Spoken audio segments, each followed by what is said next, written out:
제자의 기도라는 제목으로 박종영 목사님 나오셔서 말씀 선포해 주겠습니다.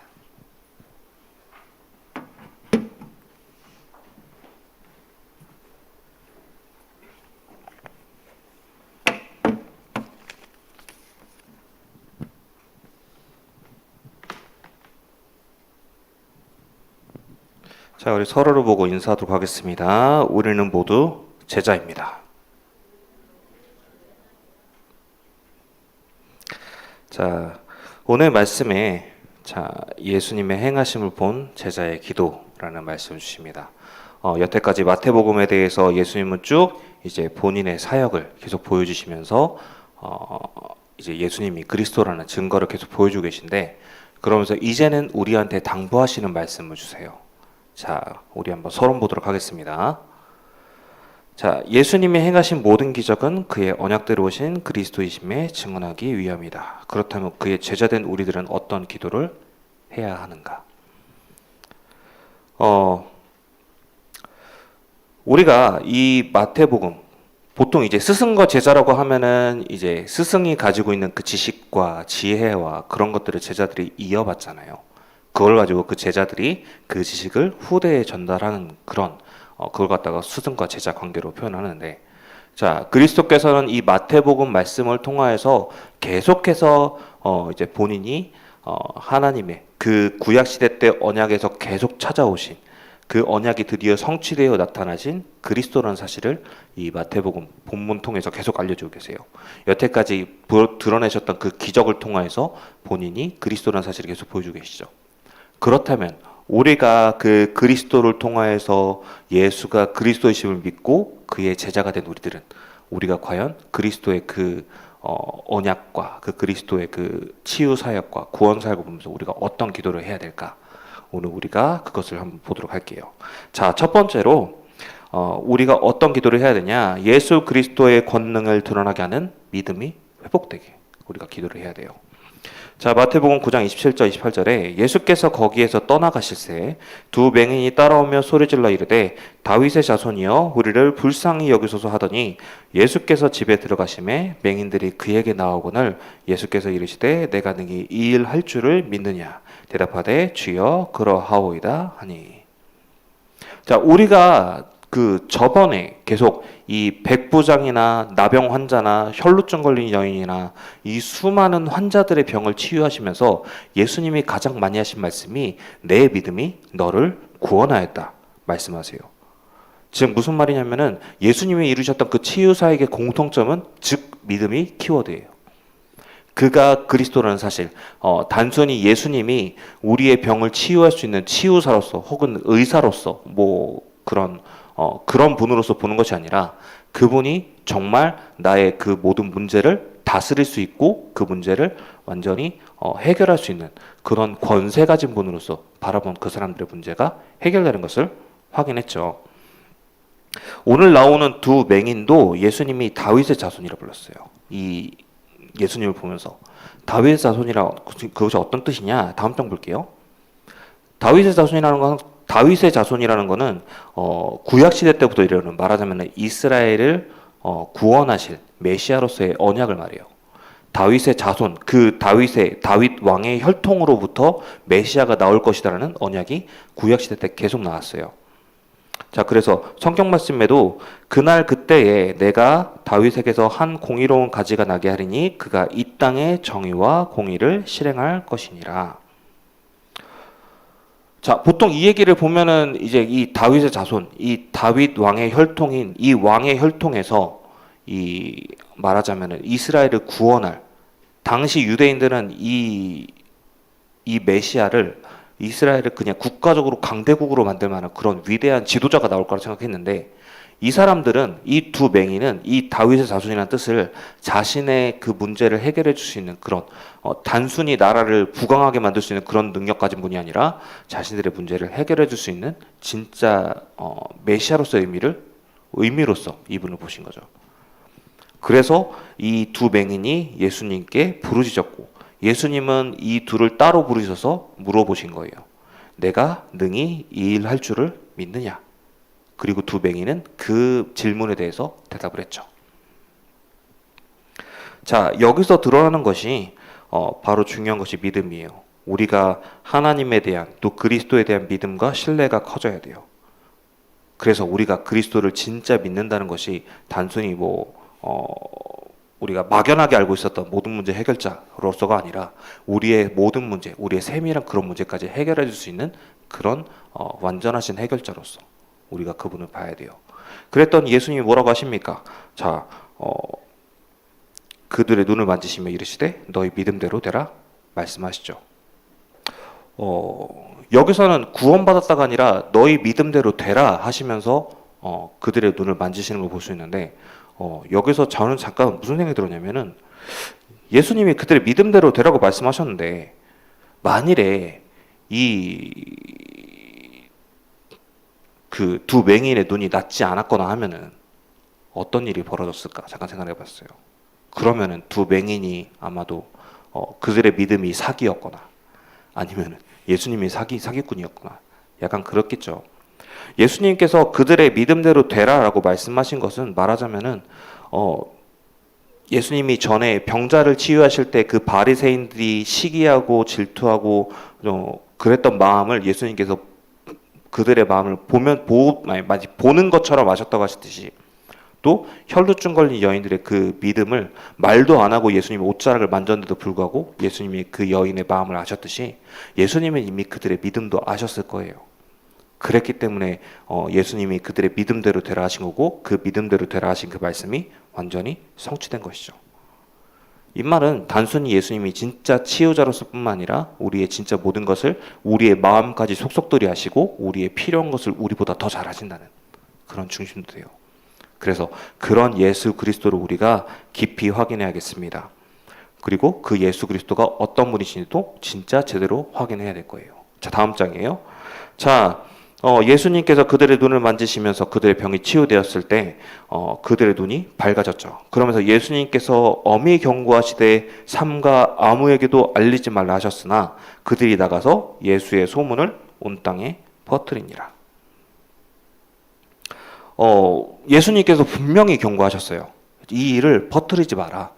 너네가 기쁜 거 알겠는데 너네가 이 일을 퍼뜨리지 말라 하셨는데 두 맹인이 아니나 다를까 바로 나가고 자기들의 눈이 나은 것을 바로 얘기를 했어요. 물론 이들의 입장에서 굉장히 기쁘죠. 자기들의 그 오랫동안 자신을 올가매고 있던 그 문제에서 해결됐으니까 그것이 굉장히 기뻤을 거예요. 그리고 그것을 온 땅에 소문을 냈죠. 근데 예수님께서 경고하신 것은 이것 때문에 다른 사람들이 예수님을 오해할까 봐 그래서 경고하신 거였어요. 예수님께서 진짜 문제를 해결하러 오신 분이 맞는데 예수님이 문제를 해결하러 오신 분이 맞지만 진짜 중요한 것은 예수님이 우리에게 그리스도로 찾아오셨다는 그 사실 자체가 중요한 건데 단순히 한두 사람의 문제뿐만 아니라 우리 온 인류의 그런 근본적인 문제까지 해결하러 찾아오신 분이 맞는데 이 두 맹인만큼이나 깊은 믿음이 없건 혹은 다른 사람들처럼 그런 중심이 없으면은 그냥 예수님이 치유자로밖에 안 보이는 거예요. 그냥 내 병을 치유해 줄 사람으로밖에 안 보이는 거예요. 그래서 그것 때문에 예수님의 그 구원 사역에 방해가 될까 봐 예수님은 거기에 대해서 엄히 경고를 하신 거죠. 그래서 우리가 오늘도 이 예수 그리스도를 바라볼 때 어떤 것을 확인해야 됩니까?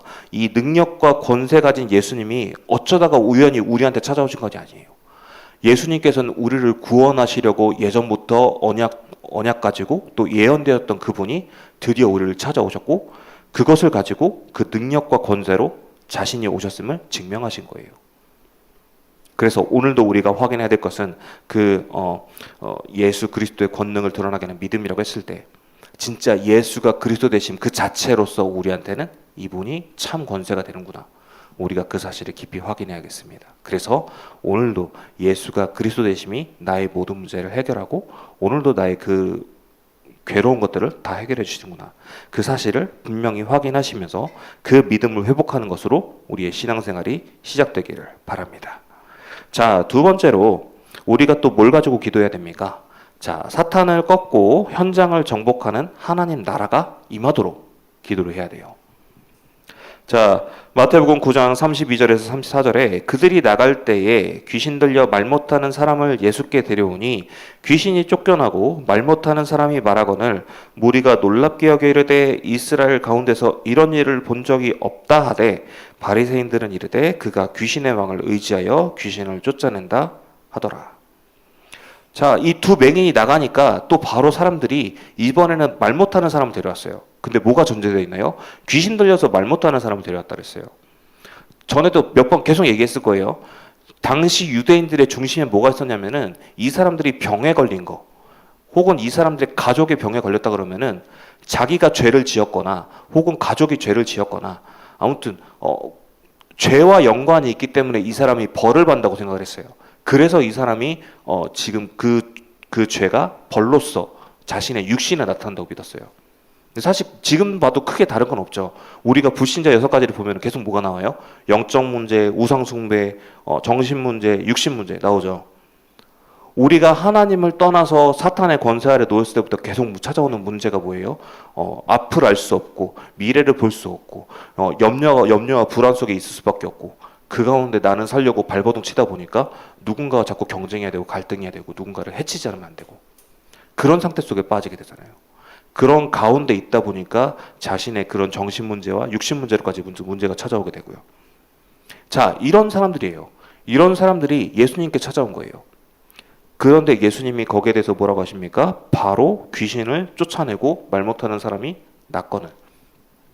언제나처럼 예수님은 여기에 대해서 아주 간단하게 문제를 해결하세요. 귀신을 쫓아내시고 또 바로 환자들을 치유하시는 그런 역사가 나타나게 됩니다. 이거는요, 우리가 계속 봐서 알겠지만은 예수님께서 진정 그 권세를 꺾을 수 있고 그 권세를 꺾음으로써 우리의 근본 문제까지 해결하러 오신 분임을 완벽하게 증명하는 내용이에요.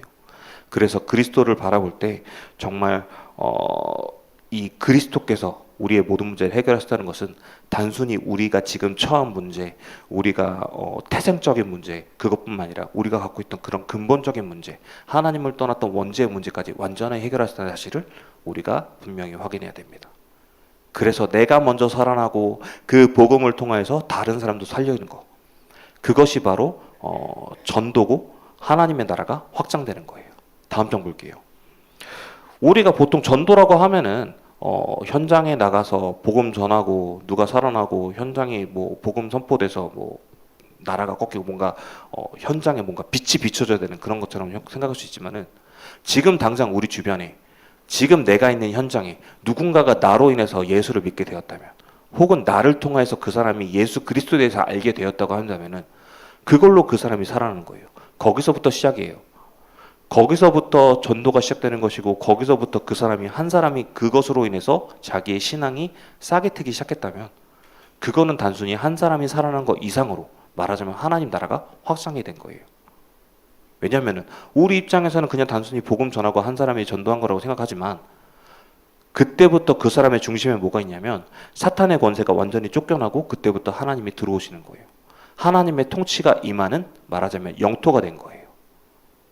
그래서 여러분 전도를 한다고 했을 때 우리가 보통 뭐 제가 여러분이 부담 갖지 않게 최대한 전도에 대한 얘기는 가볍게 얘기를 하지만 여러분들이 생각하는 전도나 혹은 제가 생각하는 전도나 여러분들이 거기에 대해서 너무 심각하게 혹은 또 되게 힘들게 생각하지 말고 정말 하나님께서 우리를 통해 하시는 일이 당연한 건데 그렇다면 우리가 해야 될 것은 예수 그리스도를 믿는 믿음 가지고 우리가 그걸 가지고 예수 그리스도를 의지하면서 하루하루 살아갈 때 우리가 말씀 붙잡고 기도하면서 그 기도 응답을 받으면서 살아갈 때 그것을 통해서 내가 변화되는 과정 속에서 그게 내 주변 사람들에게 전달될 때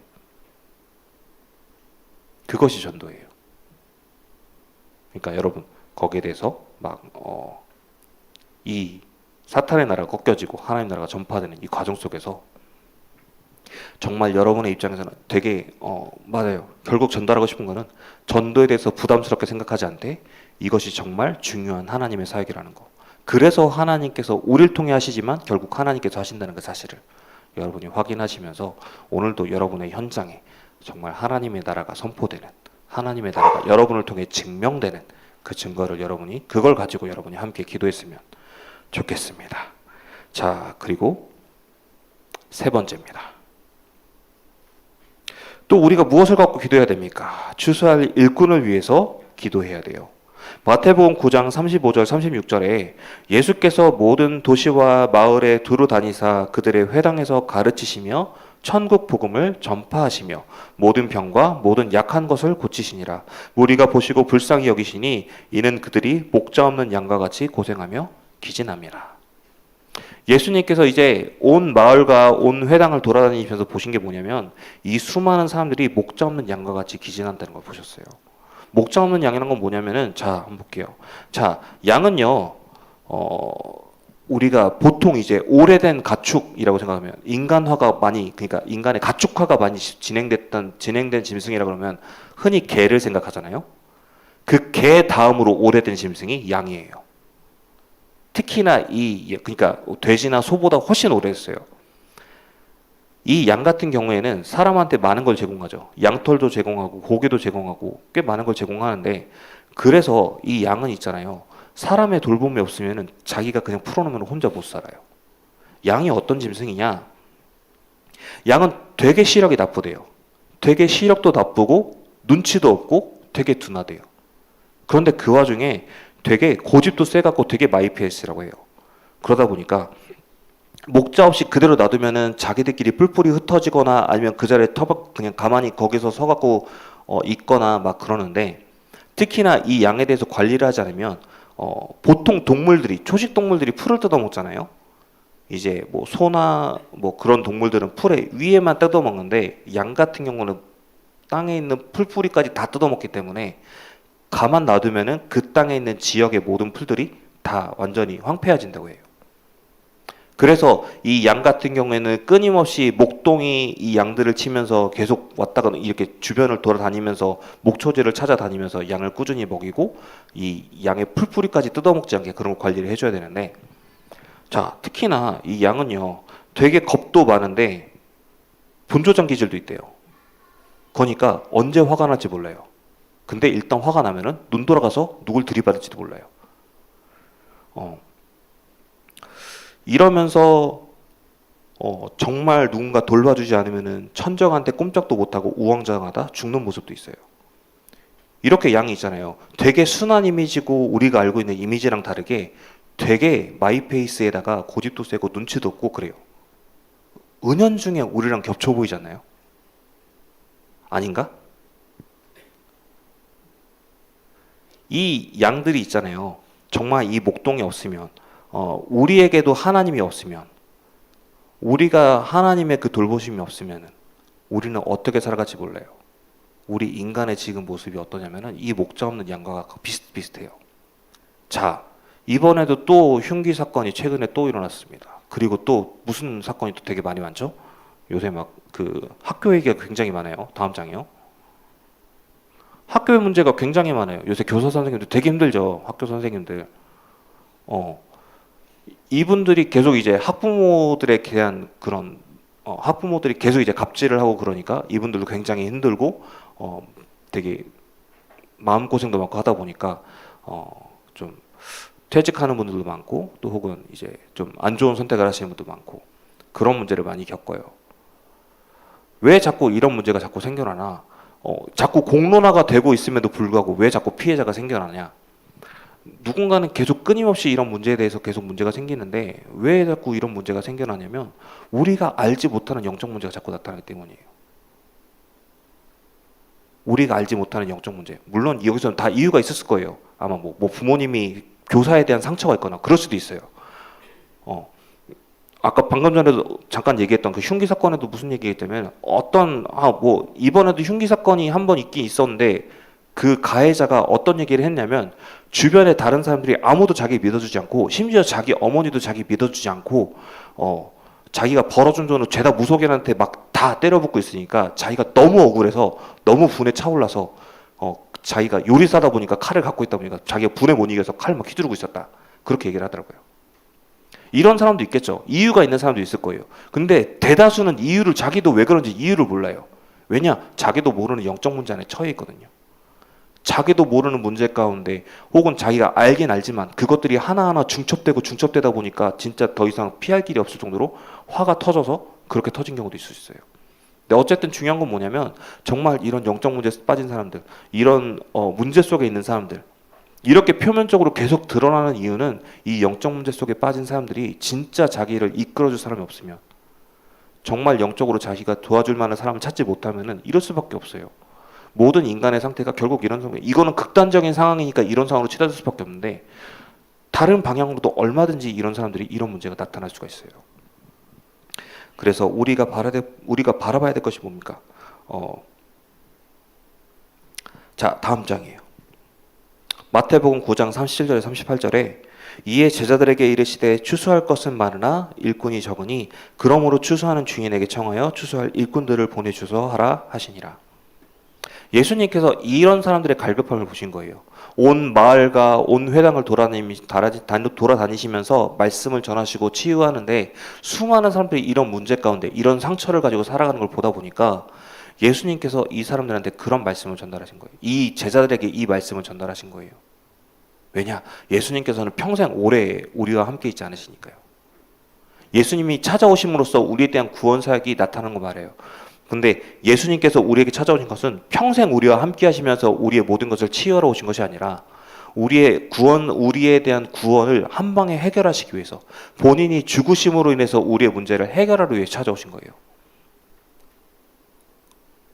그래서 예수님께서 그 일꾼으로서, 추수할 일꾼으로서 우리에게 가장 먼저 찾아오셨지만은 이제는 우리에게 그 추수할 일꾼들을 하나님께 요청하라고 우리에게 당부하시는 거예요. 자, 근데 보면은 추수할 일꾼들을 보내주소서라고 했어요. 우리 보고 되라 하지 않으셨어요. 이건 아까 전도하고 맥락이 같아요.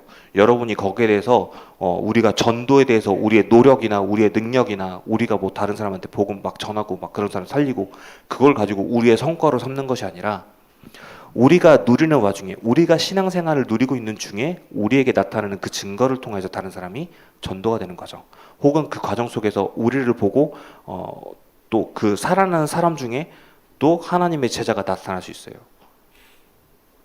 전도, 그러니까 우리가 복음 안에서 살아나는 사람 중에 거기서 또 두 가지 사람이 있어요. 애석하게도 복음으로 살아나는 사람 중에서도 그냥 일반 신자가 있고 또 전도할 수 있는 제자가 있어요. 우리 중에도 제자가 분명히 있죠. 우리가 한 사람 한 사람 살릴 때 그 중에 그냥 하나님의 말씀 듣고 그냥 복음 안에 살아나면서 회복되는 사람이 있을 것이고, 또 회복되면서 정말 우리가 살아나고 또 우리가 하나님의 기도 응답을 누리면서 가면 갈수록 그 신앙생활이 회복되는 것처럼 그 사람도 신앙생활이 회복되어서 다른 사람한테 자연스럽게 복음을 전하게 되는 그런 사람이 나타날 수도 있어요. 그런 일꾼들을 하나님께 우리가 구하는 거예요. 자, 그래서 우리가 확인해야 될 것이 뭡니까? 다음 장이에요. 우리가 처음에 얘기했었죠.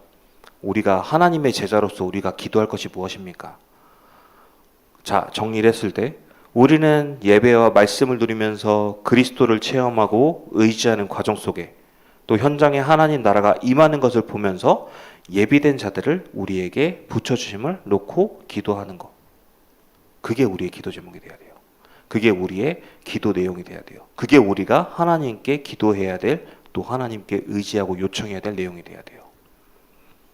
그 사실을 확실히 확인하시고 또 체험하시는 우리 중고등부 랩런트들 되기를 축원합니다. 자, 결론이에요. 그래서 우리가 이 사실을 확인하기 위해서 뭘 해야 되냐? 각자 말씀 붙잡고 기도해 보시기 바랍니다. 자, 저 사진에 있는 게 뭐게요? 기억나는 사람? 권혁주 장로님 지금 씩 웃으시는데 뭔지 아시는구나 이제. 저 너무 오래됐을 수도 있겠는데 기억나는 사람? 맞아요. 성경 구절 109절 그 노트예요. 우리가 연초부터 썼던 성경 구절 109절 노트인데 우리가 여러분 좀 많이 잊었을 거예요. 근데 처음에 기억나나요? 우리가 성경 구절 109절을 쓰는 이유가 뭐였냐면은 구원의 길에 대해서 여러분이 좀 더 이해하기 쉽게 하기 위함이고, 또 뭐냐면은 그 성경 구절 109절이 우리가 신앙생활을 하는 데 있어서 우리가 하나님을 알고 그리스도를 좀 더 알기 쉽게 요점만 적어놓은 거예요. 말하자면 핵심 내용만 적어놓은 거예요. 그 엑기스 109절을 적어놓은 게 성경 구절 109절이에요. 우리가 그걸 적으면서 그걸 확인하는 건데, 자, 이거를 여러분들이 한번 확인해 봤으면 좋겠어요. 이 100구절 중에 아마 긴 구절도 있고 짧은 구절도 있을 거예요.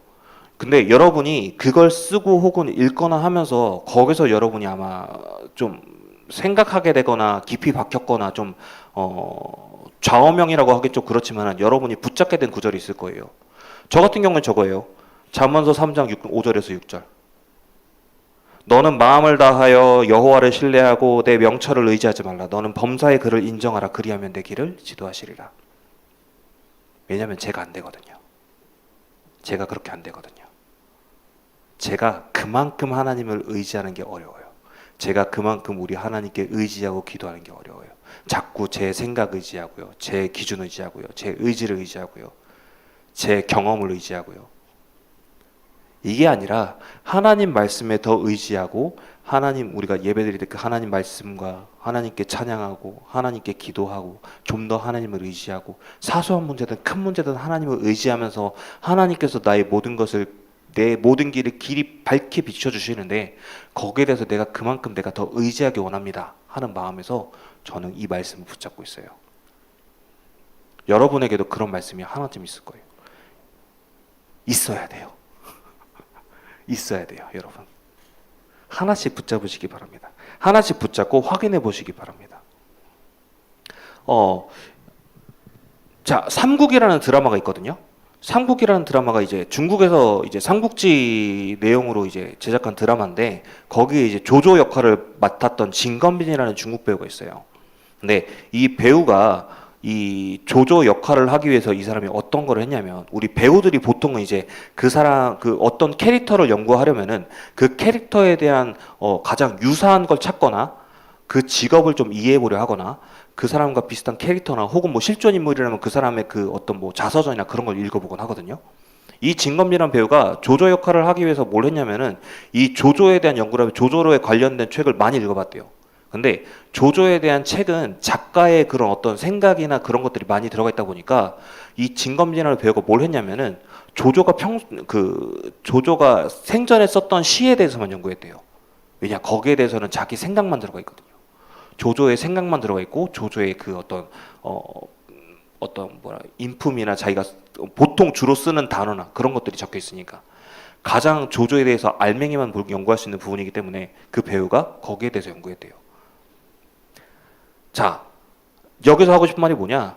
우리가 분명 물론 하나님 말씀을 우리가 뭐 성경책을 100번 읽는다고 해서 우리가 하나님의 뜻과 생각을 다 이해할 수는 없어요. 근데 하나님의 뜻을 우리가 잘 파악하고 하나님의 뜻을 우리 나에게 향한 하나님의 뜻과 계획을 가장 확인할 수 있는 부분은 말씀이에요. 여기서 메시지를 이제 목사님이 여러분이 이해하기 쉽게 풀어서 주기도 하지만은 가장 우리가 성경책을 확인하면서 이 말씀 구절을 내 안에 새길 때 이 말씀 속에 하나님이 나에게 확인시켜 주는 부분이 분명히 있어요. 여러분이 그걸 확인하시기 바랍니다. 여러분만의 구절을 확인하시기 바랍니다.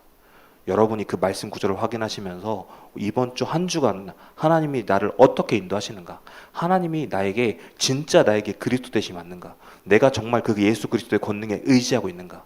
정말 그 예수 그리스도의 권능이 사탄의 권세를 꺾고 하나님 나라가 임할 정도의 그 권능이 맞는가? 그리고 나를 추수할 일꾼으로 세울 정도의 그 말씀이 맞는가? 여러분이 확인하시기 바랍니다. 반드시 체험하시고 승리하시는 우리 중고등부 랩런트들 되기를 축원합니다. 자, 이 시간 찬송하도록 하겠습니다. 전능하신 나의 주 하나님은 함께 찬양하시면서 헌금하도록 하겠습니다.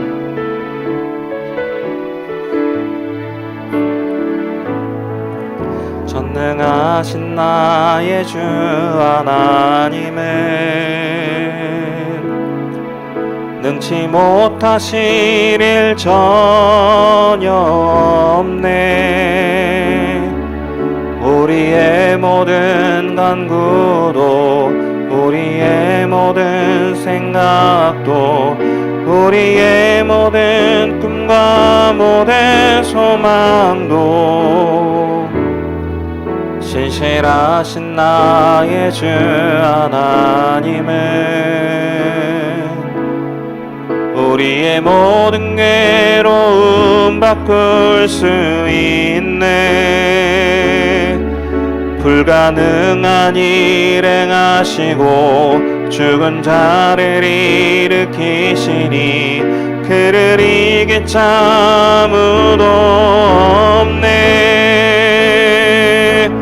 주의 말씀 의지하여 깊은 곳에 금을 던져 오늘 그가 놀라운 일을 이루시는 것 보라. 주의 말씀 의지하여 믿음으로 금을 던져 믿는 자에게 능치 못함 없네. 하겠습니다. 하나님 감사합니다.